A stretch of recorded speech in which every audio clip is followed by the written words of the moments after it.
Hey folks, Mike Martins here with the Mike Martins channel. Today we will revisit our conspiracy theory vault. Let's revisit and look at weather modification. We will specifically look at Project Storm Fury and Project Cirrus in the government's attempt to control weather, specifically hurricanes. Project Storm Fury was a U.S. government experiment aimed at modifying and weakening hurricanes. It was conducted by the United States Weather Bureau, now the National Weather Service, and the U.S. Navy, starting in 1962 and lasting until 1983. The main goal of Project Storm Fury was to reduce the destructive power of hurricanes by artificially inducing changes in their structure.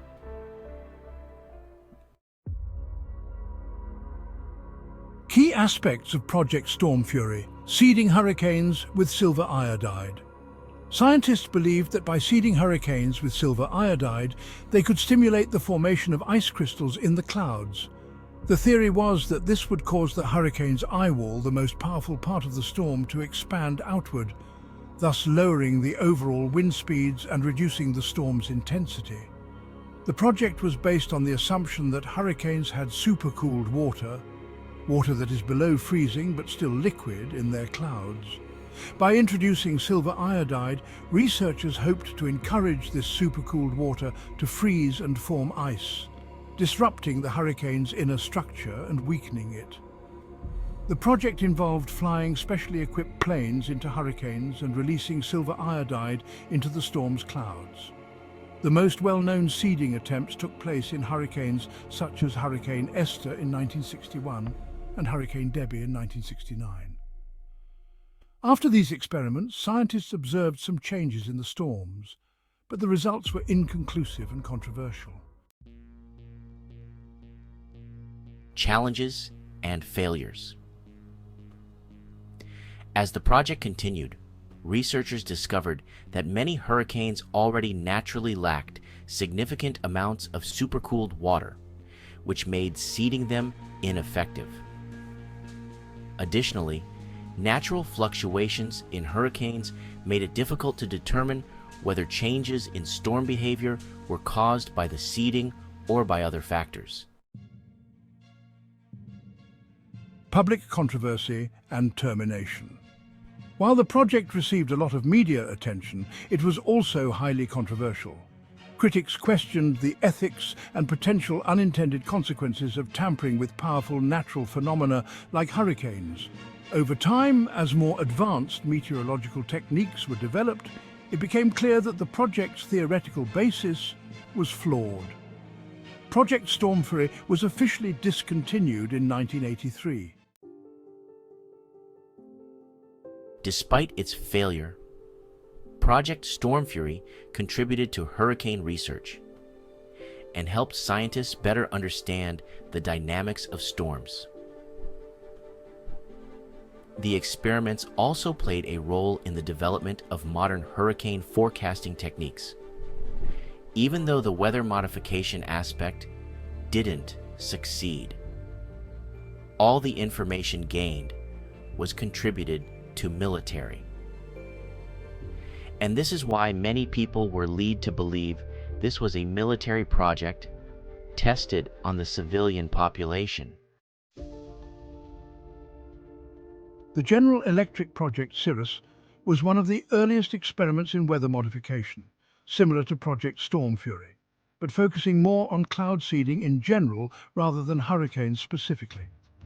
The project was run by General Electric in collaboration with the U.S. Army Signal Corps, the Office of Naval Research, and the U.S. Air Force. It officially began in 1947 and was overseen by several notable scientists, including Bernard Vonnegut, the brother of writer Kurt Vonnegut, and Irving Langmuir, a Nobel Prize-winning chemist. Key aspects of Project Cirrus. The primary goal of Project Cirrus was to explore the potential of cloud seeding.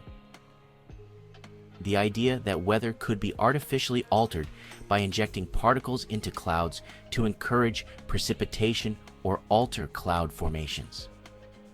This process involved the use of materials like dry ice or silver iodide to promote ice formation in clouds, potentially leading to rainfall or other weather changes. First, hurricane seeding project. Cirrus is famous for conducting the first ever hurricane seeding experiment. On October 13, 1947, the team attempted to seed Hurricane King, which was located off the coast of Florida.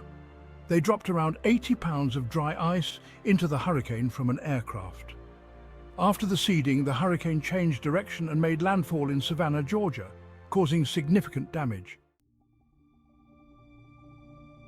Controversial aftermath. Following the hurricane's unexpected shift in direction, many blamed the weather modification experiment for causing the storm to veer toward the mainland. Although the scientists involved in Project Cirrus denied that the cloud seeding was responsible for the change in the hurricane's path, the incident sparked public controversy and raised concerns about the risks and ethical implications of tampering with natural weather patterns. This negative publicity led to the temporary suspension of further hurricane seeding experiments under the project, and governments were forced to take the project underground.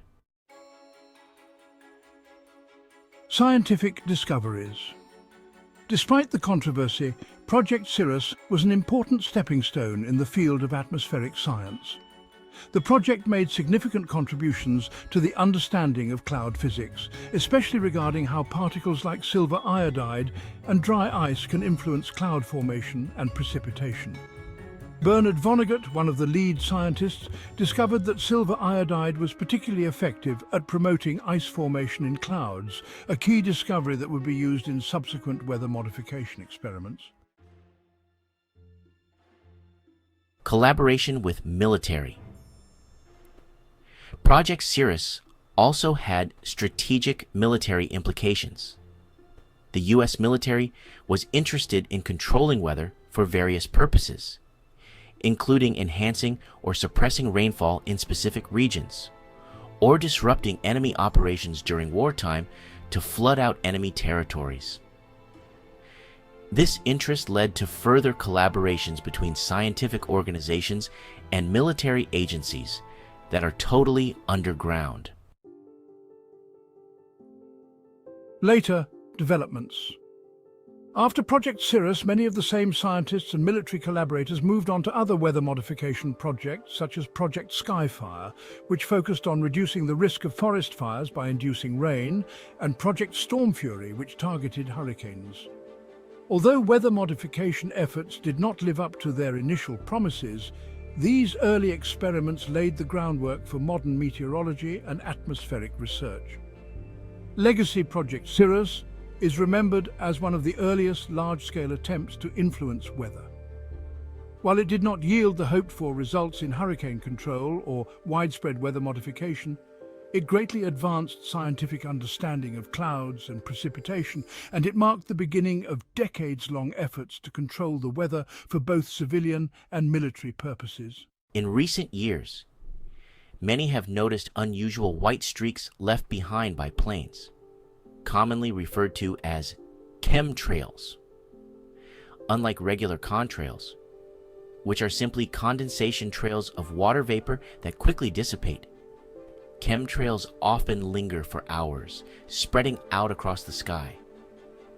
This has fueled widespread speculation about their true purpose. Some believe these trails are the result of large-scale atmospheric spraying programs, potentially involving chemicals or other agents. However, despite years of public curiosity, there is little to no transparency from governments or aviation authorities on what exactly is being sprayed or why. Various theories suggest the chemicals could be used for geoengineering to combat climate change, weather modification, or even more controversial purposes like population control or military applications. But in reality, the public has no solid answers. The lack of information and the refusal of official bodies to provide clear explanations only deepens the mystery. Chemtrails are not a harmless byproduct of modern aviation. It's part of a hidden agenda that government pricks have taken underground. What is clear is as more information is disclosed and more whistleblowers come forward, we remain largely in the dark about what's really happening in our skies. Hope you guys like this, and you can go back to older episodes of Mike in the Night where we covered weather wars. War of the weather modification will lead to disaster, and many short videos dating back to 2013. Mike Martins here, I have spoken.